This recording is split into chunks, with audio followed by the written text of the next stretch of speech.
Night meets the morning, let me love you even more. We're going to talk this morning about the feeding of the 5,000, which comes from Mark chapter 6, if you would like to turn there with me. Mark chapter 6.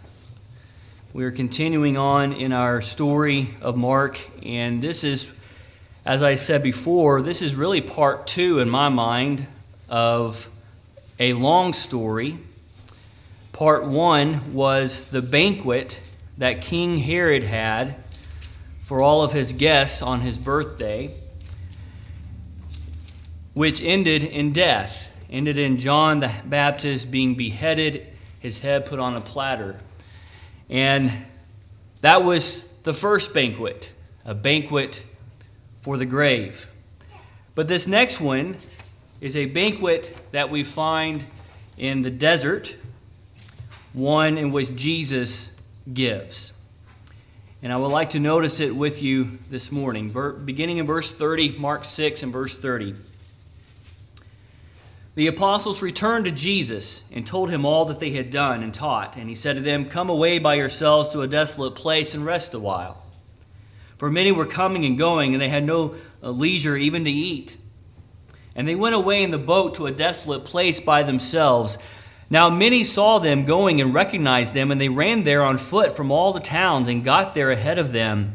When he went ashore, he saw a great crowd, and he had compassion on them, because they were like sheep without a shepherd.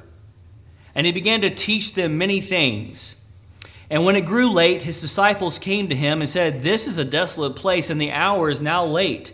Send them away to go into the surrounding countryside and villages and buy themselves something to eat."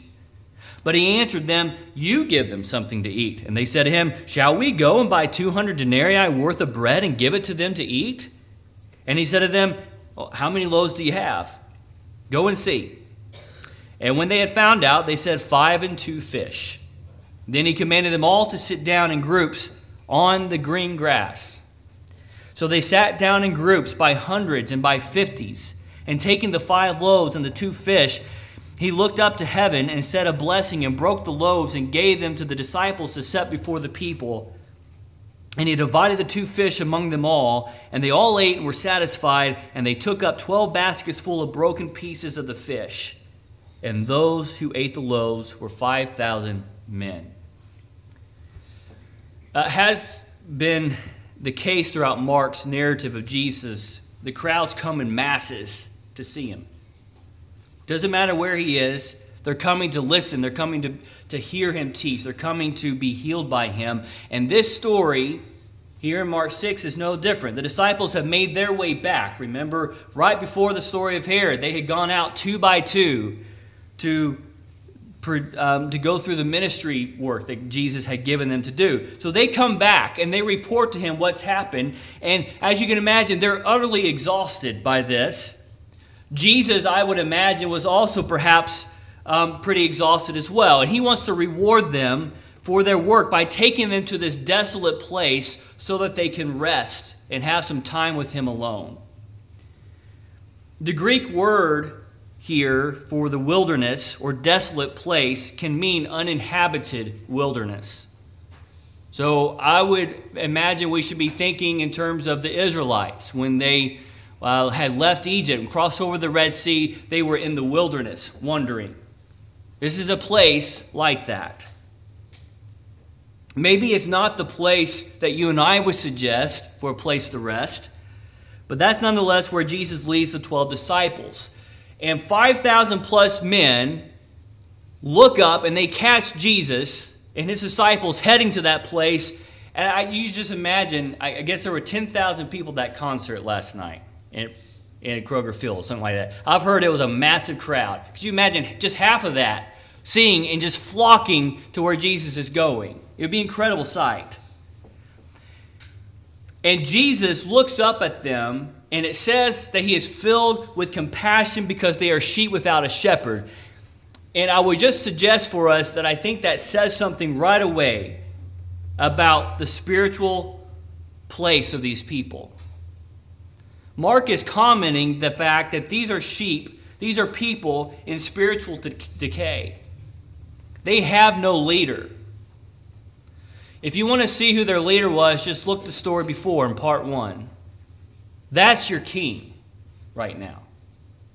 Somebody here at Antipas who is willing to broadcast his stepdaughter in front of people and kill a man who was a good man. That's the kind of leader they have. It's no wonder he has compassion on them. And as tired as Jesus is, he doesn't show any annoyance, any irritation with them. Instead, he lovingly puts his desires and his wants aside so he can tend to these people that he's come to help and serve. And in particular, the most important thing that he has to offer them to satisfy their needs is his teaching. If you notice that, this is what Mark tells us. He sees that they need something and he gives it to them. He teaches them. He's trying to open their minds to the fact that Jesus is the bread of life. Now, I will say that this example of Jesus is actually a lot more challenging than we sometimes think about or may first anticipate. And it's a challenge for the disciples, as we're going to see. Because in contrast to Jesus, the 12 disciples look at Jesus and say, "Aren't you just send them away so they can go eat?" Now, perhaps the disciples are concerned for the people. I mean, they do want them to be fed. But perhaps they're concerned that they're not going to get the rest they want and need after being on this long ministry route for Jesus. So I just want to take a moment to quickly think about Jesus' ability to look past himself. As parents, there is a need for us to be true mothers and fathers to our kids, the way Jesus is to these people. We are tasked with shepherding our children's hearts. Do we get frustrated with them because they demand our attention when we want our own time? Or out of compassion, do we see their need and want to provide them with the help that they need? As elders, our elders truly know the needs of the people that they're over and seek to provide for them? Or are the sheep sent away to find help somewhere else? Jesus provides for us here an incredible lesson on what love is. It does not seek his own. It seeks the needs of others. So Jesus confronts the disciples, and it's interesting how he does this because he tells them, "I want you to go and feed them." Now, earlier in the 2x2 story, do you remember he told them, don't take any bread, don't take any money, only think about being invited into the home of other people, rely on their hospitality. And now the disciples here are supposed to return the favor to the crowd. And the disciples stress because they're in a wilderness, and so they ask, well, how can we ever feed such a crowd as big as this? We need 200 days' wages of pay. And you might recall, I had the same problem as Logan this morning. I can't get my words out. You might recall that Jesus also told them as he sent them out not to take any money, like I had just said. So where are they going to get the money to buy food for these people? They do have 5 loaves and 2 fish. And I'm not a math major, but I can tell you that's not going to feed 5,000 people. One of the things that the disciples are having to learn here is the same lesson that they were having to learn in the 2x2 story. They haven't quite linked together fully the fact that it is God, it is Jesus who has the divine power to supply all that they need. But before we get too hard on the disciples, it's worth noting that other godly and righteous men have struggled with this very same issue. Do you remember the story in the wilderness in Numbers 11? When the people there were complaining. We want to go back to Egypt. We want those leeks and those melons. I don't know why they wanted that, but we want to go back. We don't have any food. We're hungry. What about Elisha? You remember that story in 2 Kings chapter 4? There was a famine, and he had helped the widow get oil. Elisha had helped the Shunammite woman. And at the very end of this story, he purifies that deadly stew. And then all of a sudden, at the end of verse 42, a man came from Baal-Shalisha, bringing the man of God bread of the first fruits, 20 loaves of barley and fresh ears of corn in his sack. And Elisha said, "Give to the men that they may eat." And the servant says, "How can I set this before 100 men?" He was having the same problem that Moses was having. How am I going to feed these thousands of Israelites? Now, we know that just as God provided for Moses and Elisha and all Israel in the wilderness ventures, he also provided for the 12 and the 5,000 here, didn't he? And the story here in Mark, I think, features God's miraculous provision of food in the wilderness. He's always done this. And perhaps after Jesus performs this miracle, it came to the mind of the disciples and the rest of the crowds, these two stories that I just talked about. Because God says to Moses in Numbers 11:23, "Is the Lord's arm too short? You will now see whether or not what I say will come true for you." And he gives them manna.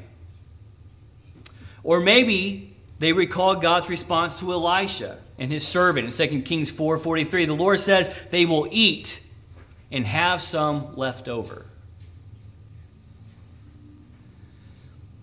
So Jesus took the bread and he blessed it, and he had the 12 break the loaves and start feeding the people.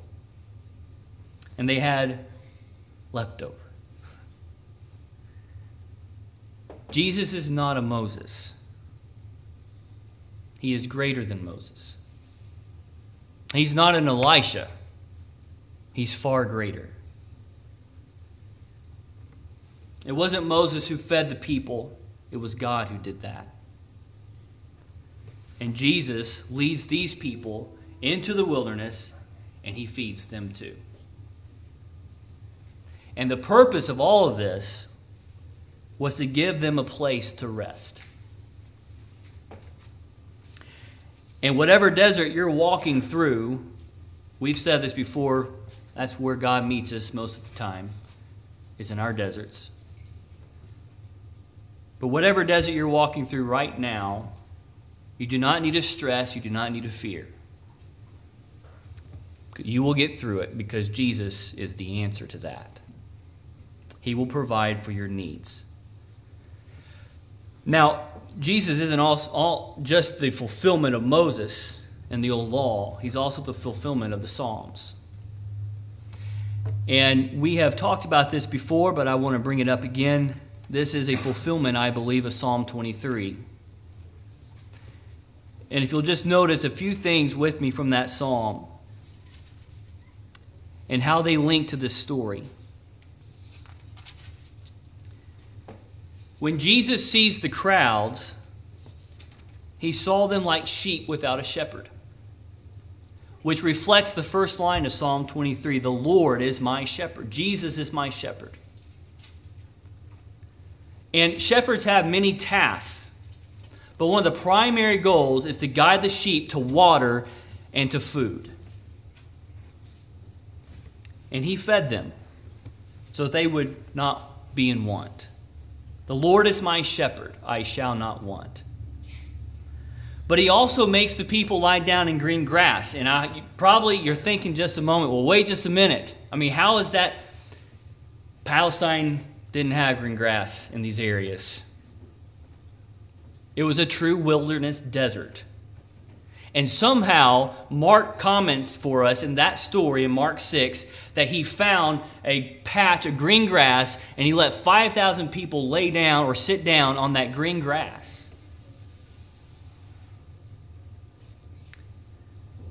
Psalm 23 tells us the true shepherd makes his people lie down in green pastures. And most importantly, Jesus is able to restore their souls.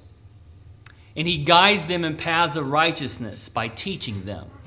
Isn't that what the psalm says? He restores their souls. He leads them in paths of righteousness for his name's sake. So he is the fulfillment of Moses in the Psalms. But I also want to just quickly point out that this banquet feast of Jesus is a stark contrast to the banquet that Herod held. Herod provided entertainment that meant to satisfy the flesh. And of course, this can never satisfy human hunger. His banquet ended up in him serving up death for John the Baptist. But Jesus, he provides the spiritual teaching. He provides a banquet that leads to life everlasting. And how does he do that? Well, he gives them the bread of life, but interestingly, Jesus had to serve up his own death.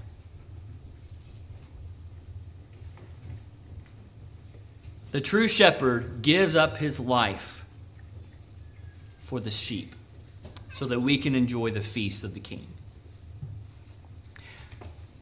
So let me conclude. About 4 points real quickly, maybe 2 minutes. First of all, just simply, Jesus is no ordinary man, is he? We've already mentioned he's greater than Moses. He's the fulfillment of everything that the scriptures talk about. Even when he talked to agnostics, a lot of time when they read the story of Jesus, they will at least submit to you that he's not an ordinary man. He's the Son of God. And if you're hungry today, he will feed you. Because God looks down upon us, just as Jesus did these people. He sees us as he saw the crowds, hungry and thirsty for spiritual nourishment. And he can take care of that because he's laid down his life for us. He's not an ordinary individual. Number 2, notice the distinction between practical concern and divine concern. You see that in this text. The disciples were practically concerned, I think, with the people. Send them away so they can go and eat. But Jesus saw them with a heart of compassion. And I think just quickly, we need to be praying every day that he would teach us how to love with that kind of a heart. There's this man, Frederick William Faber, back in 1854, says, "Souls of men, why will you scatter like a crowd of frightened sheep? Foolish hearts, why will you wander from a love so true and deep?" Number 3, this is homework for you guys this week. I just want you to ponder the difference between verse 36 and verse 39. The disciple says, "Send them away." Jesus says, "Sit them down on green grass." And then finally, God takes impossible situations, doesn't he? Limited resources, and he multiplies them for us and for our well-being and for his glory. And this morning, every single one of us here is a living example of that. Every single one of us on our own is an impossibility. But with Jesus as the true shepherd, as Gist has said, he will transform us. And he'll make us something we never thought possible. All because he laid down his life for us. And that's the story of the feeding of the 5,000. And we are privileged this morning to have an opportunity to be part of the sheep of his pasture, and let him be our shepherd. If there's any way we can help you do that this morning, we ask that you come now as we stand and sing.